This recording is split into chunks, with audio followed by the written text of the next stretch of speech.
Si vous voulez profiter au maximum de tous les détails des dessins de cet épisode, je vous invite à le regarder sur un écran d'ordinateur ou de télévision.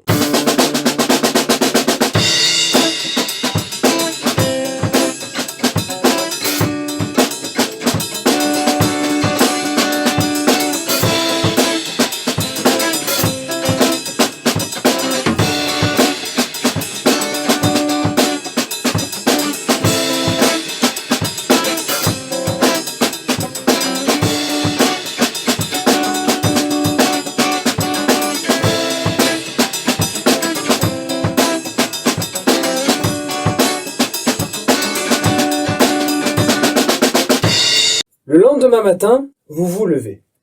Bon allez, on se rend au quartier des docks, assez perdu de temps. Une fois arrivé, vous voyez 3 gros vaisseaux amiraux. 2 d'entre eux sont à quai, le 3e est sans bateau large. Il y a beaucoup de gens, de passants, des charrettes, etc. Cyrus, dans ta poche, tu sens un truc gigoté. Le détecteur! Il a repéré le vifacier! Il pointe vers les vaisseaux! Non, attendez. Je vais lancer un sort d'augure. Donnez-moi 2 minutes et je pourrai savoir précisément où est le vifacier que nous cherchons. Je vais essayer de voir parmi la foule si, en tant que criminel avéré, je repère des gens suspects. Dans les bateaux, tu vois de l'animation. Des clowns, des cracheurs de feu, des voltigeurs. Et tu repères aussi des gens armés. Mais ils n'ont pas l'air d'être des bandits, et ils n'ont pas l'air non plus d'être des gardes royaux. Ah oui, c'est le carnaval ça. Ils viennent chaque année pour donner un spectacle de cirque. D'ailleurs, ils jouent toujours au sein de leur navire. Est-ce qu'il y a potentiellement des gens armés qui portent des signes distinctifs, des emblèmes? Non. Cyrus, Ouais. il indique quelle direction le détecteur? Je sais pas, ça s'affole, ça bouge dans toutes les directions. Potentiellement, est-ce que tu penses qu'il indique la direction du navire qui part au large? Attends, en fait, s'il pointe alternativement vers les 3 bateaux. Je m'occupe du navire qui s'éloigne. Attends un peu. Je vais demander aux passants où trouver le propriétaire des bateaux. Un commerçant te répond qu'il s'appelle Zador Bezorb. Mais il est très discret sur sa vie privée. Et on ne le voit que très peu. Bon les gars, moi j'ai que Toulouse là, ils sentent toutes les bonnes petites odeurs de poisson là, qui arrivent de la mer là. Moi je vais aller le nourrir les gars. Je demande aux commerçants où je puis trouver Zorb machin là. Il est toujours dans le navire qui s'éloigne, au fond là-bas. Jason? Je suis sur l'affaire, j'aurais pas dû attendre. Et sinon, vous voulez pas jeter un œil à mes marchandises? Ah oui, tiens. Nidrine, ton sort d'augure a fonctionné. Tu entends une voix qui répond à ta question dans ta tête. Tu te concentres sur ce qu'elle est en train de te dire.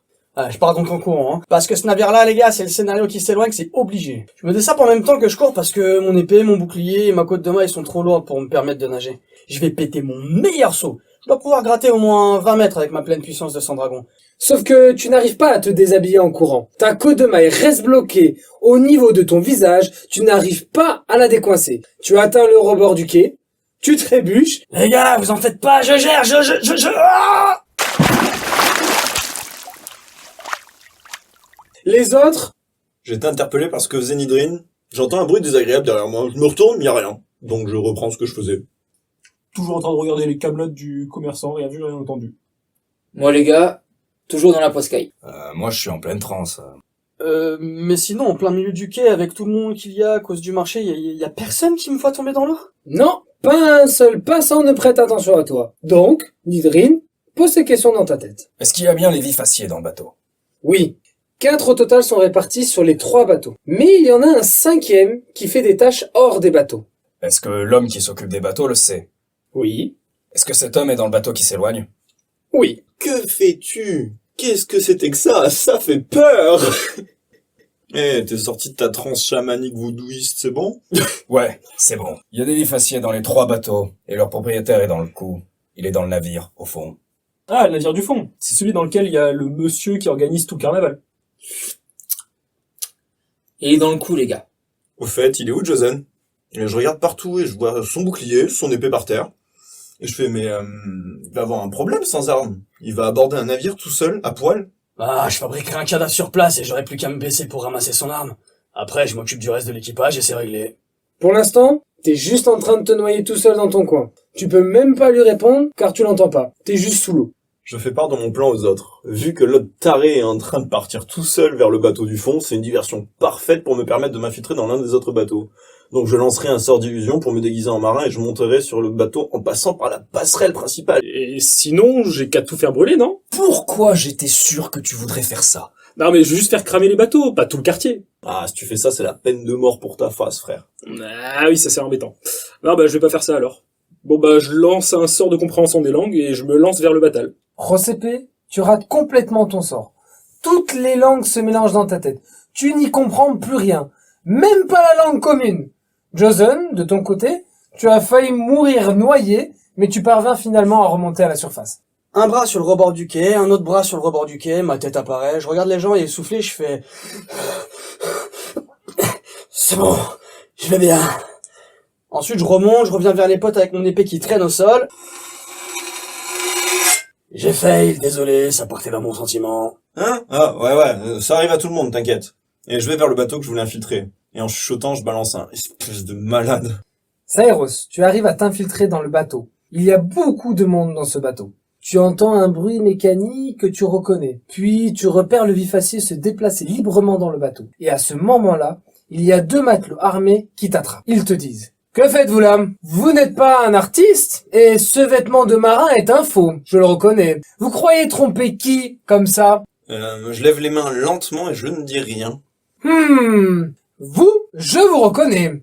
Vous faites partie des aventuriers qui ont sauvé la ville. Avec un air supérieur, je lâche un « Ouais, c'est moi ». Où sont tes amis? Ami? Oh, c'est un bien grand mot quand même. Tu parles des lourdingues? Regarde, il y en a un nouveau d'ailleurs. Tu peux les voir là-bas. Juste devant ton bateau. Les matelots sortent et vous chopent les épaules. Ils vous disent de venir avec eux. Au moment où il pose sa main sur mon épaule, je lui fais retire ta main de mon épaule avant de la perdre. Je rêve ou il nous a balancé sans chercher à comprendre? Et au nom de quelle autorité on devrait vous suivre? J'ai pas à répondre à ça. Ils attendent la nuit et dans leur bateau, ils vous conduisent vers le 3e bateau.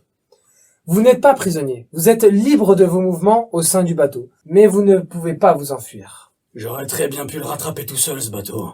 En approchant du 3e bateau, vous voyez le nom de ce bateau. Tape à l'œil. Bon bah comme je suis un teubé de base, c'est qui le plus proche de moi, un matelot? Non, c'est Rosepe. Tant pis pour lui, je lui fais eh, regarde ce qui est écrit, et bim! Mais aïe, quel enfoiré celui-là! Bah vas-y, j'invoque ma main du mage et je lui fous dans la tronche. Mais c'est pas possible. Arrêtez de vous entretuer. En arrivant dans la cabine du capitaine de l'autre bateau, vous le trouvez à une immense tablée, pleine de nourriture. C'est un être humain. Il dit: allez, installez-vous. Les autres, laissez-nous. Soit. Je m'assois. Ben moi aussi les gars, hein. Si à Grail on est là, hein. Lorsque les matelots ont quitté la cabine et que la porte est fermée, le capitaine change d'apparence. Vous comprenez qu'il avait utilisé un sort d'illusion pour se déguiser, lui aussi. En réalité, le capitaine est un drô, tout comme Nidrine. Il échange un regard avec Nidrine, il t'inspire le respect. C'est gratuit la victuaille? Mais bien sûr, mangez tout ce que vous voulez. Super. C'est empoisonné? Je mange pas tout de suite en fait. Et vous êtes qui en fait? Je suis le propriétaire de ces navires. Oui, non, mais ça, oui, d'accord. En tout cas, moi, je le connais pas. Et alors? Ça veut dire qu'il y a une chance qu'il essaye pas de me tuer. Tous les drôles que tu connais veulent t'aider à mourir? À part ma sœur, oui. Je faisais partie d'Exantari. L'équipage de mes 3 navires sont tous des drôles. Ici, à Waterdeep, les gens ne sont pas racistes, alors ça va. Mais nous avons gardé l'habitude de nous camoufler, car tout le monde n'est pas aussi accueillant envers les elfes des profondeurs. Avez-vous une idée de l'identité de la personne qui a lancé une énorme boule de feu juste devant chez nous? Oui.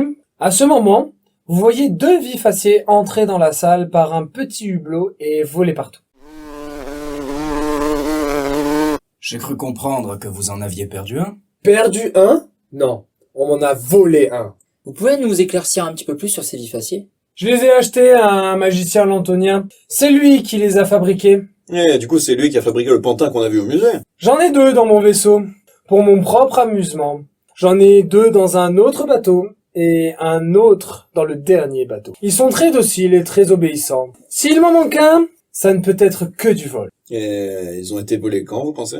Il y a quelques semaines. Mais vous semblez être un mage puissant. N'avez-vous pas un moyen de les localiser? Non, ce sont les animaux mécaniques les plus rapides et les plus intelligents du monde. N'oubliez pas qu'ils sont animés par la magie. Mais justement, ça devrait aider. Laisse, ça veut dire qu'il s'est fait balader par un magicien plus puissant que lui, c'est tout. Attention, tu vas le blesser dans son orgueil. Et du coup, pourquoi vous nous avez fait embarquer de force sur votre navire? Je vous l'avoue, j'ai besoin de vous. La personne qui m'a volé mon vifacier est la même personne qui cause des soucis en ville. Et cela peut me causer des soucis par rapport à mes affaires commerciales. Ça peut toucher plus que ça.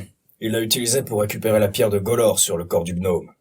Et en plus, grâce à cette minuscule bestiole, il peut facilement espionner partout pour récolter toutes sortes d'informations. Exactement, monsieur. Il vous escorte au port, vous rentrez chez vous, vous dormez toute la nuit confortablement.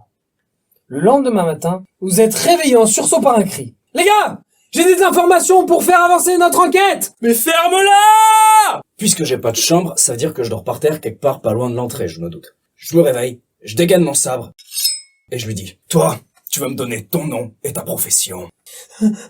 Je suis Ragnar November, souverain de la ville de Waterdeep. Enchanté. D'accord. Et vous êtes ici pour? Les aventuriers m'ont sauvé, et depuis, c'est mes amis. J'hésite, je rengaine la lame, et je m'excuse. Je présume que vous êtes le nouveau de l'équipe. Et là, je passe l'encadrement de la porte, en pyjama. Prince. Salut. Le gnome, devant chez vous. Allez vous apporter la pierre de Golor. On me l'a confirmé. Enfin, ça, on le savait. Mais il y a un truc qui me vient en tête.